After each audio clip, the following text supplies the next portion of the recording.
Cool. So what we're gonna do now, because I think this is a kind of an interesting video to explore, is we're gonna talk a little bit about how you get flavor notes on a bag of coffee or a box of coffee. Okay, so this is Finco Soledad, Pepe Jijon. We have flavor notes of Korean pear, white tea, mandarin orange. And we want to basically, you see these flavor notes on the box of coffee, and you have the coffee here. It's like, how do you articulate that? Because the biggest challenge, I think, for a lot of people in just coffee or just in general with tasting is that taste is very subjective, and that when you buy a bag of coffee, you see these flavor notes, and sometimes you'll brew it and you'll taste it, and you'll be like, how am I supposed to get that, right? But if you look at different coffee roasters, and specifically like this one here, you'll see that roasters actually get quite specific in some of the flavor notes, right? I think most people can detect acidity or sweetness or something like florality, and they'll think about colors. But then this is a very in-depth. We have the flavor wheel. There's a flavor wheel. I would say that honestly, the flavor wheel is very Western skewing. Mm-hmm. So when you look at this flavor notes on on this bag, right, we have Korean pear and mandarin orange. So you have even more like intricate notes there. But anyway, with that out of the way, I just wanted to kind of show you guys like what the work that coffee roasters do in getting these flavor notes. So since this is a collaboration coffee, right, we'll try to get the flavor notes of what this is, and those are the notes that are going to be on the web page and on the coffee. And I just wanted to get that out of the way. So I don't know if you want to talk a little bit about what is the process that you guys go through when you're trying to get flavor notes on a box of coffee. Yeah, it's a super fun process for sure, but Mabel, you can probably take it away. Yeah, I mean, it's very similar to how we approach like cupping, but then what we'll do is we'll have just, the one coffee, right? The one profile that we're, dialed in on. Mm-hmm. And Meg and I, he can tell you smelling like the dry aroma, that kind of directionally gives us a sense of what we think the like broad categories of the coffee are going to be.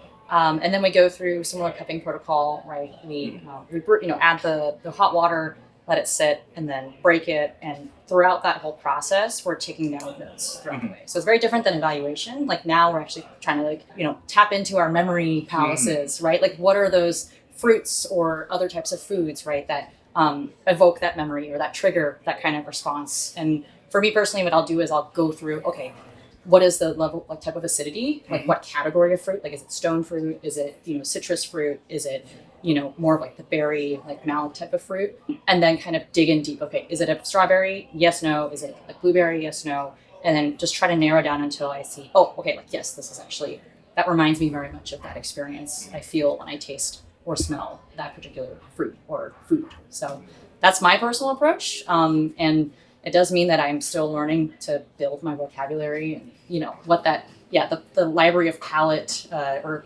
flavors options that are out there.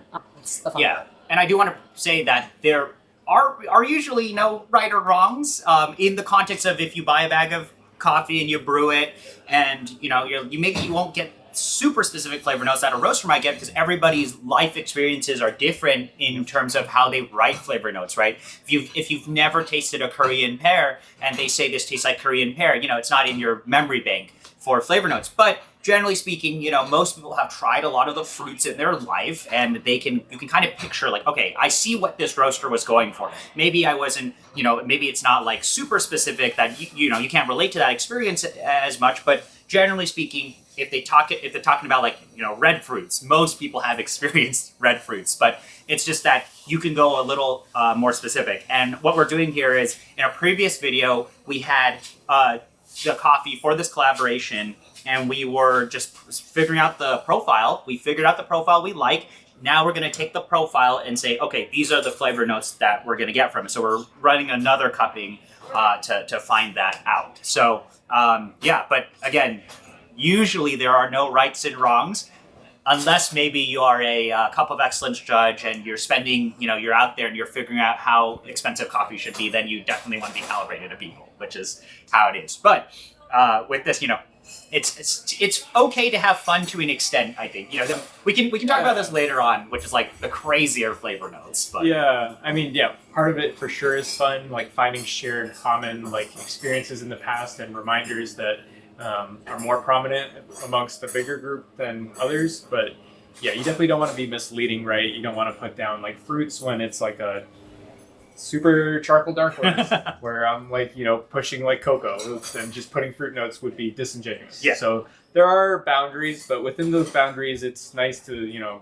collaborate. Usually with like Mabel and I aren't doing this, individually. We're usually doing this together or with like a larger group because it's a fun time to be able to see if we can tap into shared experiences. Yeah, and also, you have the Q background where you go through all the training in terms of, being able to associate what does coffee taste like to, certain like fruits and acidities and all of that. Not everyone is going to have that background exactly when tasting the coffees, but as you get into, brewing coffee and tasting coffee at home, you can start to see things, right? It's really repetition, I think, is the main thing. And then, you then can associate, red fruits in the context of Ethiopian coffees or Colombian coffees. They're all slightly different presentations, but, this is the type of thing that we're going to get into doing now. And like taste is also kind of a muscle too, right? Like you can train your tongue to be able to pick up, be more sensitive to certain things. So sometimes like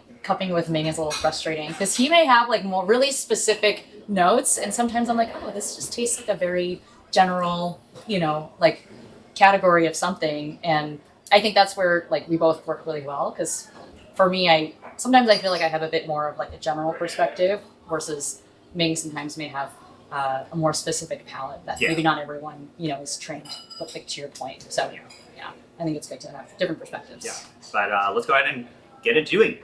Okay. So we'll start with the fragrance. I usually start to write initial notes down right off the bat. And then once we're good, we'll pour some hot water and go to the next step. I'm just going to crash this portion of this. That smells great. You could always cop out and say floral, clean, sweet, fruity. Not funky. Right, but we're taking, these types of things, and then we're kind of articulating a little, right? We're getting a little deeper, and that's part of where, professionals go in and they have those experiences and they're able to write those flavor notes. But we can talk a little bit more about that as we get into it, but this coffee smells great. Yeah, this will be a fun one to write notes for. Yeah. I also find that like dry smell, could directionally be very different than how it brews, of course. And something that might smell maybe a bit more savory right at the beginning. Oh wow, you don't get any of that savoriness. Oftentimes also cup like fresh off roast, so smells can definitely be a little bit misleading when you get a lot of that like freshness right off of the Yeah. And I think in this case too, well, we're here, so we might as well also brew the coffee too. Yep. Because I think in coffee evaluation and even in terms of writing flavor notes, that's like the one big thing that's still missing is like most people are not cupping coffee. Most consumption of coffee is not through cupping, but this is what the industry uses to evaluate coffees and write flavor notes. So that is why we're also going to brew the coffee, just because, why not? But also, you should be able to taste different expressions of the coffee in that sort of way. And that can be a way to help validate some of, what you're writing down and what people are experiencing in terms of like a brewed format of coffee or in a cup, right? So that's how it is. Very true. I mean, even our like cocoa line of coffees, right? We typically use that for espresso. So we will still cup it and will still get initial notes, but we usually try to pull espresso on it before we agree that that's the right sort.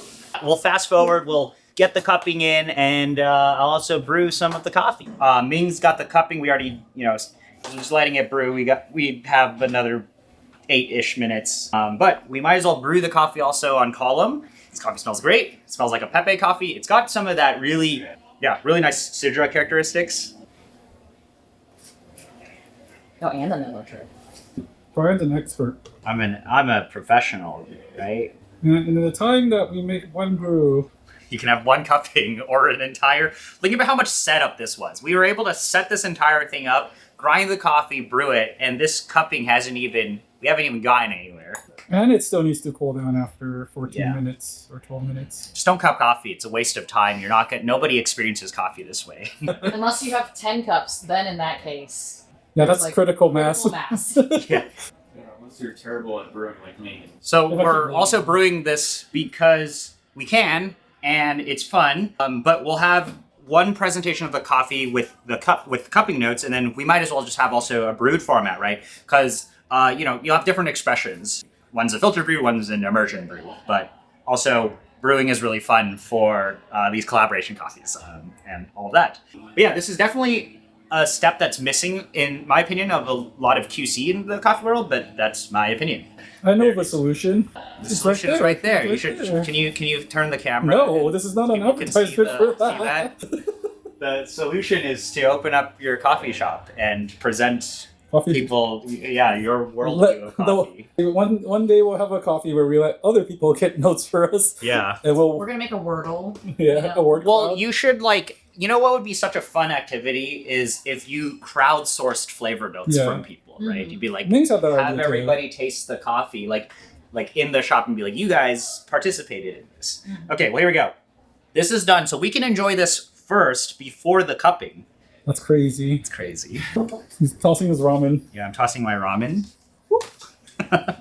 Nice. So here it is. This is the Anaerobic Washed Sidra from Pepe, roasted by Ming on a profile roast. This was the profile that we enjoyed the most earlier. We'll taste this, and then we'll also, of course, they're going to get the evaluation of this coffee through the cupping, right? So we'll get something in that realm.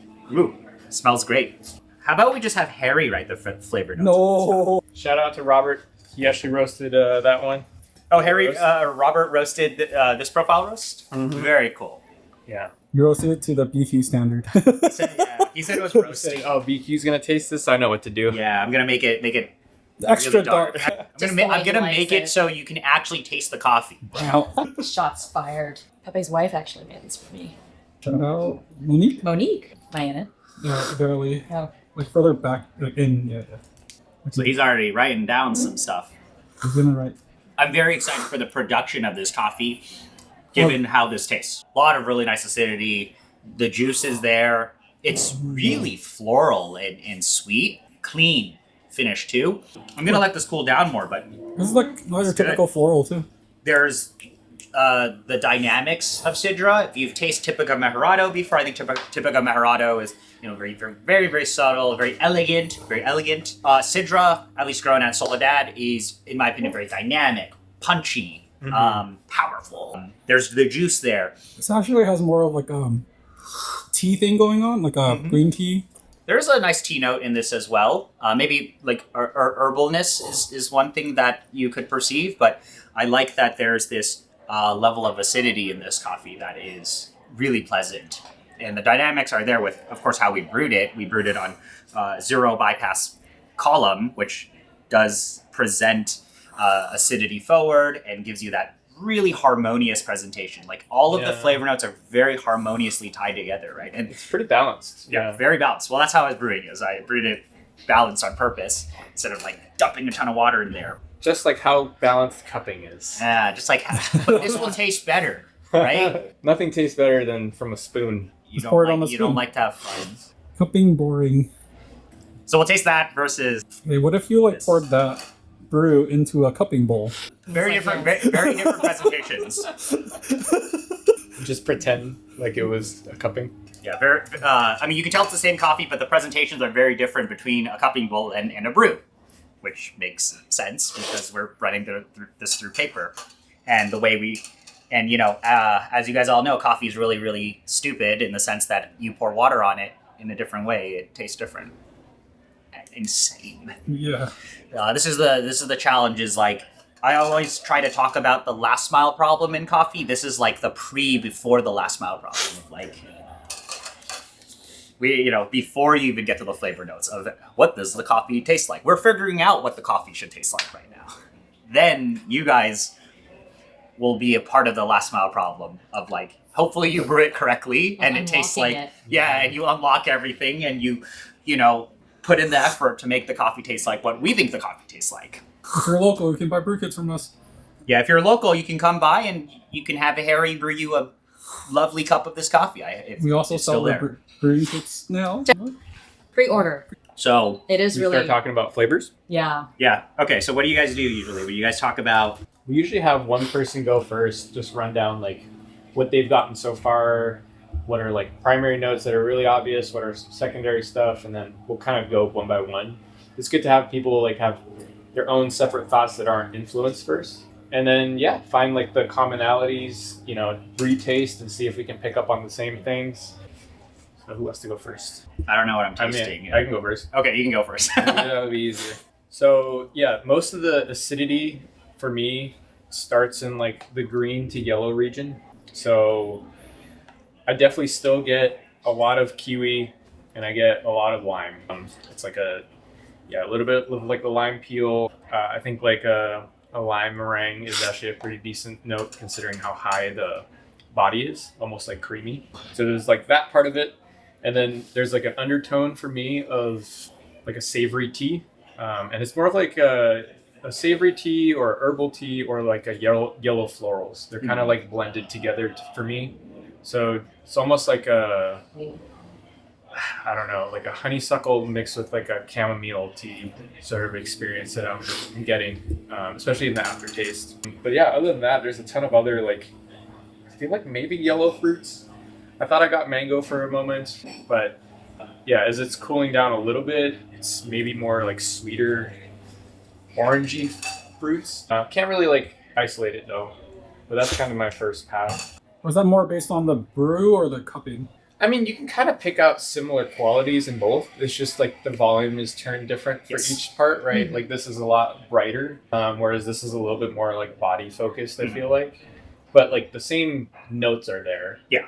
You know? The presentation's different. Yeah. Yeah. You can like decide which ones are more prominent based on how you brew it. But I feel like all the notes are kind of present. Lime zest. Citrus is in here too. Lime peel, like peel a lime. The zest, yeah. Zest, yep. I think the one thing, I mean, most of my notes are aligned with yours here. I think the one thing to mention is harmony. It's like a lot of everything's really well tied together. Oh, that's like the last note on glitch coffees. Yeah, like harmonious, right? Improve. It'll improve as it cools down, right? We put friendship as the last note. But really well tied together. I think I want to let this coffee cool a little more, but I feel like there's something to be said about like maybe at the very end of where this lime acidity is, like the depth of acidity, where I felt like it was going into something yellow. It did go into more like florals. I mean, you could just say yellow florals. It's true, yeah. Sometimes it's better if you can't really pinpoint it to just say the general category. Yeah, but I mean, I want to say like unripe mango kind of also ish in that area. But then it's like how that's when you like it's unripe mango and then you like choose a better representation. Choose a better sounding word because people will read the coffee like unripe mango. That doesn't sound good. I don't want to buy it. But maybe a little bit of that is in here. But that's the other thing with coffee notes is that when you cup this coffee and you taste it hot, the notes will be quite different than when it's cooler. Sure. So, but there will be, in the same realm of colors or flavors, but the presentation and intensity is going to be a lot different. So, but I get a lot of the same key lime, light lime, maybe like some key lime, floral, sweet, harmonious, clean. There's that fruity little baby limes, those Japanese limes that are like sweeter than most. Remember? Had them at the sushi restaurant. I forget what the citrus was. What about kaffir lime? Like those? Those are more like herbally, or like kaffir limes, or like florally. So that's how we kind of like. We have to taste it again, but yeah, I'd like to taste that again. But there is a little bit of like that herbaliness. Yeah, herbal tea in here, but not like unpleasant herbal. No, it's nice. It blends well. When the acidity kind of that first hit disappears from your tongue, then you get that last sweetness coming through. For me, it's like maybe a bit of like sweet orange. I almost like for a hot second. This is very specific, but like, do you remember those like wrapped orange candies that you find like in grandma's purse or something? Like for like a hot second, like that's like what it reminded me of. But it's so let's write that down. grandma's orange candy found in your grandma's purse. I don't know if you guys know what I'm talking about. Like the chewy kind of candy. I don't know. Is it wrapped in rice paper? Yeah, or something. Yeah, I think it's like rice paper. I know what you're talking about. It's just that kind of, but it's very subtle, so I wouldn't make sure that's a flavor. No. We try to get to go and find some of that. Yeah, we try to get like the big categories, and I think the problem is when you get too niche, right? Some people we were talking about earlier, like maybe not had that experience. So I think on a previous coffee, one time we said like hawthorn, and hawthorn's a very specific fruit that not a lot of people have had before. Yeah. So then we kind of went back and adjusted. It's like, oh, maybe not hawthorn, like maybe like Rainier cherry. That coffee was so good too. Yeah. So it's like, that's the fun part. Yeah, bergamot. Every What's a bergamot notes on their coffee. Yeah. I've never, or like even current, right? Yeah. Like Yeah, no, yeah, you can't even black get that in the States, Yeah. right? So it's like, I don't know anymore. It's like, I mean, we have like artificial, I only know black currants from Kenyan coffee. Yeah. I just know the Vita soy, like black currant juice, that's Oh, like like- my only experience with black currant. Yeah, So. but the other thing too is still like generally speaking, we still are tasting coffee, right? So when we talk about flavor notes, it is in the context of what we're able to extract from coffee, right? There's no additives in this; it's just coffee. Although in today's landscape of coffee processing, this maybe we'll say this for another video, right? When you get into like infused coffees and crazy advanced processed coffees, like when you see a flavor note that says blue slushy, that sounds very suspect, very sus. But when you actually taste it, it's like, wait, that actually tastes like blue slushy. So the coffee we're tasting today is a clean presentation. There's no like, has been fucked with, if that's like the proper word to say. But that's the thing is like when you get into flavor note writing, like there are some very whimsical flavor notes that will be out there. And sometimes that is true nowadays. Like sometimes there are coffees when you say peach rinse, it actually tastes like peach rinse, right? Which is like insane when you think about that. This is a coffee that, doesn't have any sugar or any sort of, stuff like that. And the other day we had pizza tasting coffee, which is like, it's a food, but we're drinking a food. So coffee notes are a bit everywhere. Or like Danny, remember Danny Bott's Danny, like Gummy Shark, right? Yeah. Everyone's like, it tastes like Gummy Shark. And it tasted like gummy sharks. Yeah. Just crazy. Yeah, definitely. Like, there's the advanced processing side, infusing, co-fermenting side, where it is way more quick and easy to write these flavor notes. But with something that's like traditional, complex, a lot more like terroir focused, then this is one of the harder ones. And sometimes you do end up like picking a broad category, like yellow floral. Yeah, but you also can go very specific too when it's there's like a very clear presentation. Yeah, I think from what we're saying so far, lime, some form of lime is definitely going to be one of the primary notes. That's like a easy one. It's like dominant right in the front of the taste when it's hot, still when it's like cooling. There's something I want to get out from like that herbal tea aspect, like try to narrow in on the right Herb, like right herb. version A of that. positive herb. Yeah. Yeah. Mint. It's not. I don't think it minty. tastes minty. Yeah, to me it's more like like a chamomile. Also because of bathroom freshener. Yeah, or like super fake for artificial versions of those flavor notes. Lavender. I always feel like it's, very overdone. It's definitely also like a marketability where it's like, oh, I don't want to strike, like, as much as I like chrysanthemum, a lot of people are associated with, like we're saying now, like not a very pleasant thing to find in coffee. Yeah. Or just like, or I think our context too shapes a lot of how we associate a flavor note, as like a positive or negative. So even though, like, for example, the natural flavor of, say, a particular fruit or whatnot is actually what we're getting from the coffee, sometimes Meg and I may choose not to put it on because could be scary for some people, and we don't want to give the coffee or set the coffee up for, I guess, missed expectations. Bias. Or bias, and people to kind of not give this coffee a chance, right? Because they're scared of this one particular note. So. Yeah. But also you can always go like one layer more general. Yeah. Right? You can say like yellow florals or red fruit or, in this case, like tropical, right? Which is, you could just put tropical, clean, sweet floral. Yeah.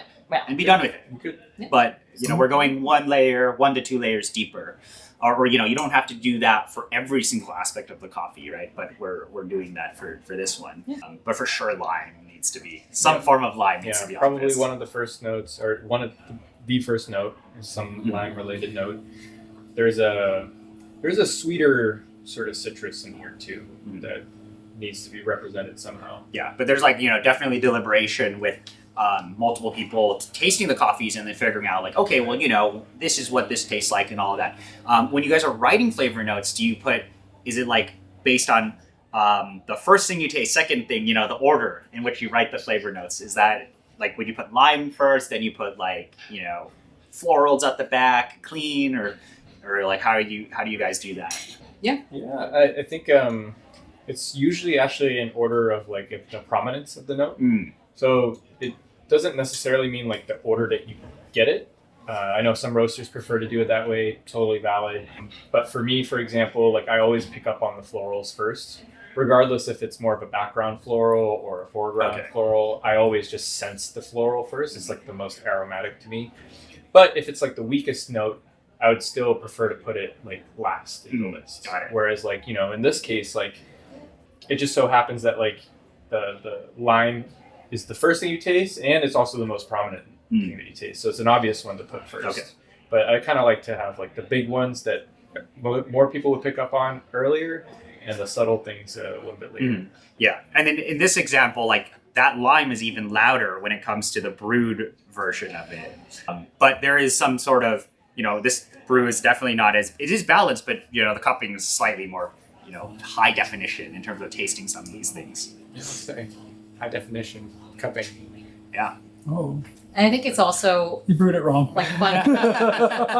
Like it's also fun, I guess, for like the coffee chasers or the very, very passionate to be like, ooh, okay, so you know, they put this floral on there. Like I'm gonna seek to like find that flavor. So that's why we, as much as possible, want to, you know, represent it accurately. So that way, we don't lead someone down a, you know, like a dead end. Yeah. Someone's like trying to have fun with the coffee and, you know, like pick up on what we also picked up. Yeah, and then as you brew, right, you can, depending on how you brew, you can push the coffee in so many different directions. Yep. Like you can push more acidity out, push more florality out, sweetness, so on and so forth. So, you know, I think still like kind of more general notes seems to be helpful, or like you could say it's more intense in certain areas. But I've even seen people talk about like when you brew it, like these are the notes you'll get from brewing and how they're different than like tasting notes, right? Like in this case, I would say this is like super limey brewed.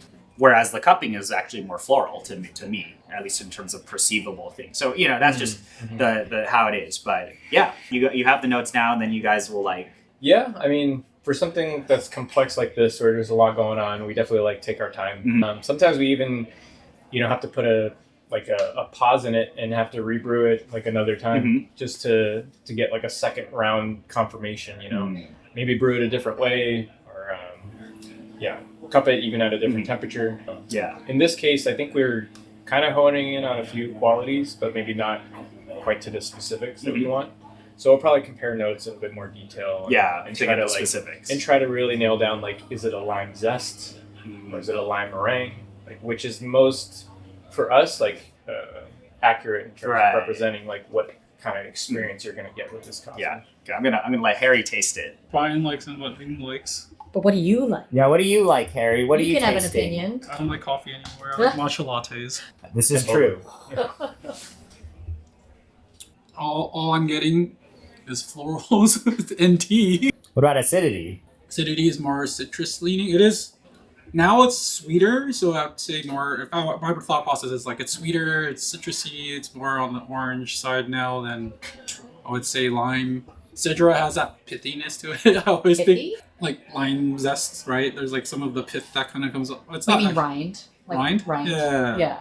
So it's like kind of because it's kind of bitter-ish, but like a fragrant bitter, not like a bad bitter. Yeah, that's like a zest for me. Yeah. It's very much like has that experience. It's kind of like Sydra sometimes, not pucker, but like you get a little bit of that like Bite, I would say. Yeah. In like the best way possible. Maybe like sour candy, so. Definitely yellow florals, because white florals I just like cannot get. Just gonna throw some like jasmine flowers at you.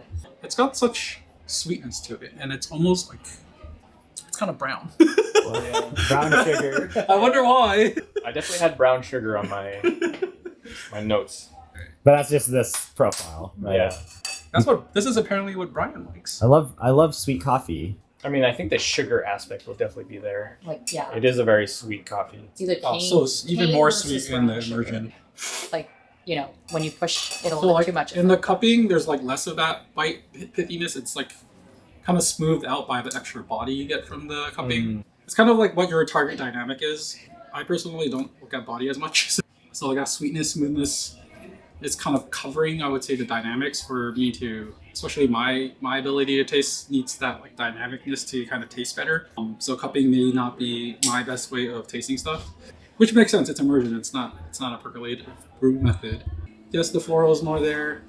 A little more whitish florals in the cupping because I can't get as much floral. Like the floral shifted a lot in the depth from cupping it versus from the brew for me. I think we're definitely agreed on like the general like sections that we get out of the coffee. I think And then we can come in with like once you get like some general notes in, and then I can come in and like pull experience. Like the peach gose was something I came in and like pulled in yeah, it was for. a great note. Well, this is interesting because the last few coffees that we've had from Pepe were more like the yellow fruits, and this is the first time it's more of like that lime specific, because we've had like peach, you know, and then the last one was also more of that like yellow pear type of expression. So this is the first time. Yeah. I do get kind of like pomelo now. Pomelo? Yeah. Yeah, that pits The zestiness, that bitterness from the zest, and the sweetness kind of reminds me of like pomelo now. It's like It's cool. when you don't rip the skin off properly and you eat The pomelo. I feel like pomelos always have a little bit of that like grapefruity bitterness. Well, and that's also one thing as we were thinking about like notes,